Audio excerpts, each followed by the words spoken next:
The Boston Red Sox now have an expensive mediocrity on the mound every fifth day. That mediocrity is only based on the David Price of a few seasons back. Another disappointing performance by David Price has certainly tweaked Red Sox Nation. Price was simply lackluster against a Kansas City team that may not be capable of winning a title in the International League or American Association. Price went south, but Red Sox bats went north, far north, with a 15-run rescue mission.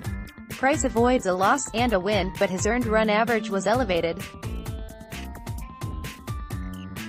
Price's previous start was a baseball furball presented to a nationwide audience as the New York Yankees treated Price like a rented mule. A recovery against the dreadful Royals was most certainly anticipated. Prior to New York, Price had a string of excellent starts that had the "he's back" chants in full force. Obviously, that was a bit impetuous. More from Bo Sox injection. Price's relationship with the media has certainly impacted what we see through our own interpretive prism as fans. Price's encounters of the insolent kind did little to endear him to the masses, especially when coupled with poor performances or being absent from that strategic little bump. It goes even deeper than being his own worst enemy. Price gets too much money in relation to value received. This, of course, is not the fault of Price. Nor were the contracts to Pablo Sandoval and Carl Crawford their fault. There are inherent risks in offering a boatload of money, and baseball is littered with the carapaces of bad contracts. Fans expect more of a positive bounce from the financial outlay, and undoubtedly so does Price. I doubt Price sits on his carpet all day becoming corpulent while being hand-fed coffee rolls by indulgent retainers. Price is a competitor and has a long history of putting in the effort needed to be successful at his well-paid craft. Right now Price has to be, must be, or should be for the doubters, in a funk knowing that lifelong skills have suddenly eroded.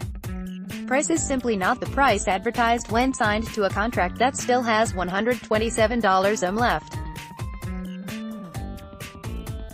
I may have droned on, but the theme is constant, with money, followed by money, and closing with money. When Price tanks it in a game, especially an important game, forget the money.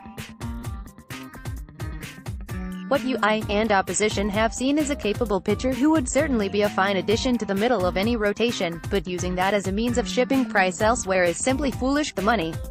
Price is staying. Is Price in transition? Pitchers change as they get older. A fastball that would set up secondary deliveries loses a bit of zip. It can cascade into the land of long, very long, home runs and doubles. With Price, it may take all this season and possibly the next to redefine his skills and to establish his credentials fully. CC.